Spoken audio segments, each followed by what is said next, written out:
بسم الله الرحمن الرحيم. يا أيها المزمل قم الليل إلا قليلا نصفه أو انقص منه قليلا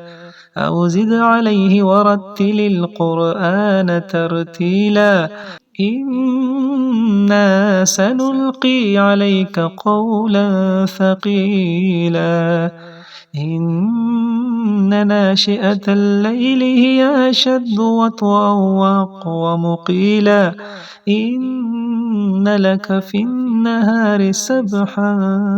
طويلا واذكر اسم ربك وتبتل إليه تبتيلا رب المشرق والمغرب لا إله إلا هو فاتخذه وكيلا واصبر على ما يقولون واهجرهم هجرا جميلا وذرني والمكذبين أولي النعمة ومهلهم قليلا إن لدينا أنكالا وجحيما وطعاما ذا غصة وعذابا أليما يوم ترجف الأرض والجبال وكانت الجبال كثيبا مهيلا إنا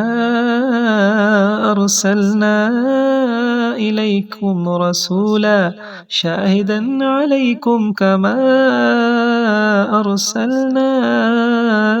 إلى فرعون رسولا فعصى فرعون الرسول فأخذناه أخذا وبيلا فكيف تتقون إن كفرتم يوما يجعل الولدان شيبا السماء منفطر به كان وعده مفعولا إن هذه تذكرة فما شاء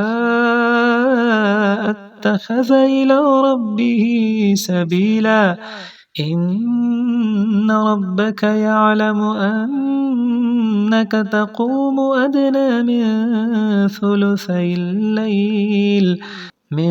ثلثي الليل ونصفه وثلثه وطائفة من الذين معك والله يقدر الليل والنهار علم أن لن تحصوا فتاب عليكم فاقرؤوا ما تيسر من القرآن علم أن سيكون منكم مرضى وآخرون يضربون في الأرض يبتغون من فضل الله وآخرون يقاتلون في سبيل الله فاقرؤوا ما تيسر منه وأقيموا الصلاة وآتوا الزكاة وأقرضوا الله قرضا حسنا وما تقدموا لأنفسكم من خير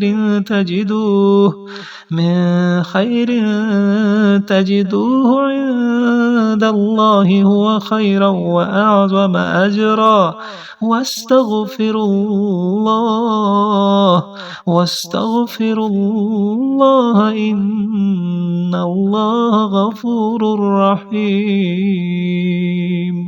صدق الله العظيم.